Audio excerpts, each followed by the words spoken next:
Գիտեք, մարդիկ կես տարի ճնշման դղեր են խմում, ամեն առավոտ խստորեն ըստ ժամերի, բայց իրականում նրանք բարձր ճնշում չեն էլ ունեցել։ Պարզապես պոլիկլինիկայում մեկ անգամ սխալ են չափել, վերնաշապիկի վրայից, այն բանից հետո, երբ մարդիկ ոտքով 3 հարկ բարձրացել են, քանի որ վերելակը փչացած է եղել, եւ այսպես էլ ապրում ենք։ Եվ այսպիսի պատմությունները տասնյակներ են։ Իսկ որքան են նրանք, ովքեր հակառակը քայլում են իրականում բարձր ճնշմամբ, բայց տոնոմետրը ցույց է տալիս, թե իբր ամեն ինչ կարգին է, քանի որ չափում են ինչպես պատահի։ Այսօր ես ձեզ կպատմեմ այն մասին, ինչի մասին ինչ-ինչ պատճառներով լռում են տեղամասային թերապևտները, այնինչ մեզ սովորեցրել են բժշկականում, բայց ինչը պոլիկլինիկաների եռուզեռում իսպառ մոռացվում է։ Չէ որ ճնշման ճիշտ չափումից է կախված, դուք կստանաք անհրաժեշտ բուժում, թե կկուլտակ անպետք քիմիա, կամ որ ավելի վատ է, բաց կթողնեք իսկապես վտանգավոր վիճակը։ Իմ անունն է Տիգրան Միքայելի Բարսեղյան։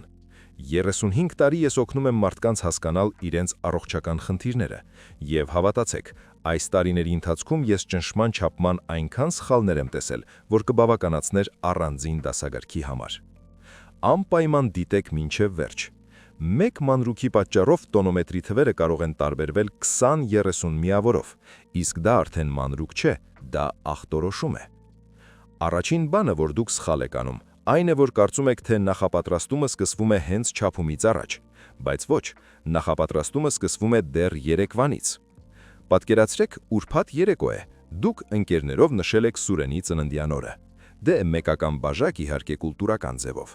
իսկ շաբաթ առավոտյան պլանային այց ունեք բժշկի։ Դուք ընդունելության եք, ձեր ճնշումը չափում են 150-95։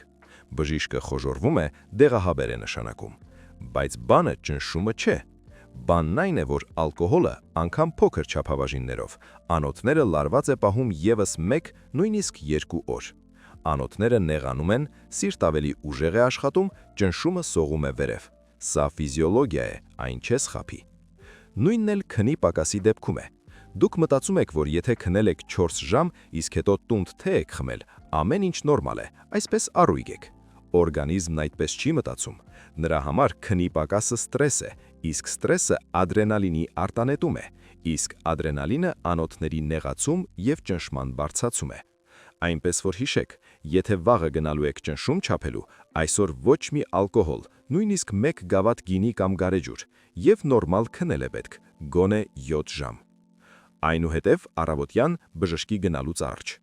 Այստեղ եւս բազմաթիվ նրբություններ կան։ Չափումից 30 րոպե առաջ ոչ մի սուրճ, ոչ մի թեյ, նույնիսկ կանաչ, ոչ մի էներգետիկ ըմպելիք, կոլա, պեպսի։ Կոֆեինը հզորագույն խթանիչ է, այն արագացնում է սիրտը, նեղացնում է անոթները, ճնշումը կտրուկ բարձրանում է, եւ դուք կրկին ստանում եք սխալ թվեր։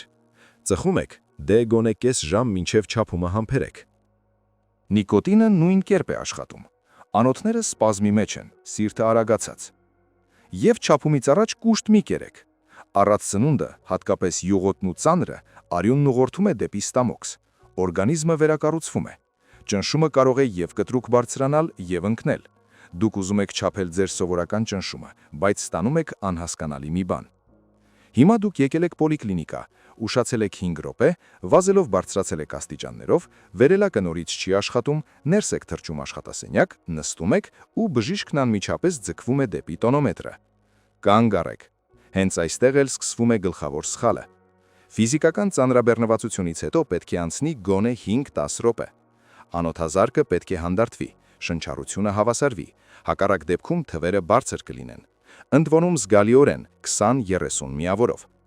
Եթե դուք շտապել եք, բարձրացել եք աստիճաններով, վազել եք ավտոբուսի հետևից, նստեք միջանցքում, հանգիստ նստեք, շնչեք, նայեք պատուհանից եւ միայն դրանից հետո մտեք ընդունելության։ Իսկ հիմա ամենակարևորը, որը մեր պոլիկլինիկաներում գրեթե երբեք չեն անում։ Ճնշումը պետք է չափել առնվազն 3 անգամ։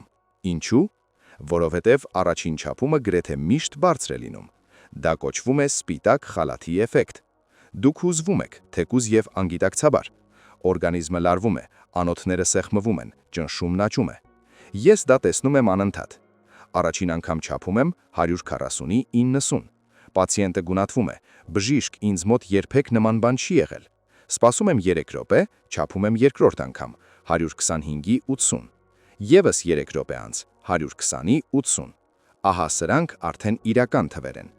Իսկ եթե ես կանգ առնեի առաջին չափման վրա, հիպերտոնիա ախտորոշեի, դեղեր նշանակեի, մարդը կսկսեր դրանք խմել, ճնշումը նորմայից կընկներ, կսկսվեին ուշագնացություններ, թուլություն եւ այդ ամենը 1 ավելորդ րոպեի պատճառով, որը ես ծուլացա սպասել։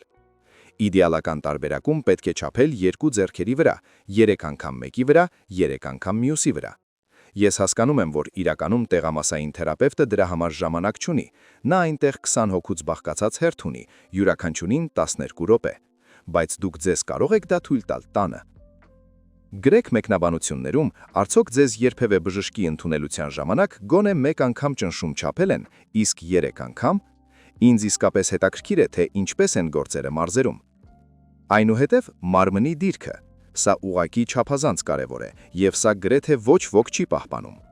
Պարկած վիճակում ճնշումը չափել չի կարելի, միայն եթե մարդը վերակենդանացման բաժանմունքում անգիտակցած պարկած է, մնացած բոլոր դեպքերում նստած։ Նստել պետք է ճիշտ, մեջքը ուղիղ, հենված աթոռի թիկնակին, ճկուչ գալ, առաջ չթեքվել։ Ինչու՞։ Որովհետև երբ դուք նստում եք առանց հենարանի, լարում եք մեջքի եւ որովայնի բոլոր մկանները։ Դրանք կայունացուցիչներ են, նրանք ձեզ պահում են ուղղահայաց դիրքում։ Իշտ ցանկացած մկանային լարվածություն բարձրացնում է ճնշումը։ Ոտքերը, 2 ոտնաթաթերը, ամբողջությամբ դրված են հատակին։ Չխաչել, ոտքը ոտքին չգցել, տակը չծալել։ Գիտեք թե ինչու է սա կարևոր։ Ոտքերն օրգանիզմի ամենամեծ մկանային զանգվածն են։ Նրանց նույնիսկ անվանում են երկրորդ սիրտ։ Երբ դուք լարում եք ոտքերը կամ խաչում եք դրանք, մկանները սեղմում են երակները, երակային արյունը մղվում է դեպի սիրտ, ստորին դիաստոլիկ ճնշումը կտրուկ բարձրանում է, այնպես որ ոտքերը պետք է լինեն ուղիղ, թուլացած, ոտնաթաթերը հատակին։ Ձեռքը պետք է դրված լինի սեղանին, չկախվի օդում, չդրվի ծնկին, այլ սեղանին, եւ ամենակարևորը, արմունկը պետք է լինի սրտի մակարդակին։ Ուղղակի պատկերացրեք, կրծքավանդակի մեջտեղից հորիզոնական գիծ եք քաշել։ Ահա այս մակարդակի վրա պետք է լինի ձեր արմունկը։ Ինչու է սա կրիտիկական։ Որովհետև եթե ձեռքը ավելի ցածր է կախված, ճնշումը բարձր կլինի։ Եթե ձեռքը ավելի բարձր է, այն ցածր կլինի։ Տարբերությունը կարող է հասնել 10-ից 15 միավորի,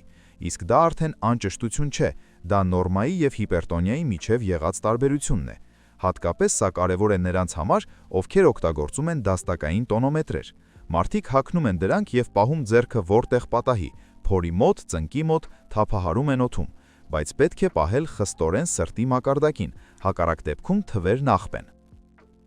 Այնուհետև հագուստը։ Սա առհասարակ ցավոտ թեմա է։ Հագուստի վրայից ճնշումը չափել կտրականապես չի կարելի։ Ես անընդհատ տեսնում եմ, թե ինչպես են պոլիկլինիկաներում բուժքույրերը բասկակալը դնում հենց սվիտերի կամ ծալված թևքով վերնաշապիկի վրա։ Իսկ մի անգամ տեսա, թե ինչպես էին չափում ձմեռային բաճկոնի վրայից։ Լուրջ, որովհետև հանվելու ժամանակ չկա։ Բայց գործվածքի հաստությունը աղավաղում է ցուցանիշները։ Բասկակալը սեղմում է ոչ միայն զարկերակը, այլև ողջ այդ հագուստը։ Ստացվում է ճնշման անհավասարաչափ բաշխում։ Թվերը կարող են լինել ինչպես բարձր, այնպես էլ չածր, բացարձակապես անկանխատեսելի է, իսկ թևքը ծալել նույնպես չի կարելի, քանի որ երբ դուք ծալում եք այն, բասկակալից վերև լարան եք ստեղծում։ Այդ լարանը սեղմում է անոթները, արյունն ավելի վատ է հոսում դեպի ձեռքը, ճնշումը աղավաղվում է։ Ուստի հանեք վերնաշապիկը, հանեք բլուզը։ Այո, ես հասկանում եմ, որ պոլիկլինիկայում անհարմար է, բայց դա ձեր առողջությունն է, դա ձեր ախտորոշումն է, դա ձեր բուժումը կամ բուժման բացակայությունն է։ Հանվեք։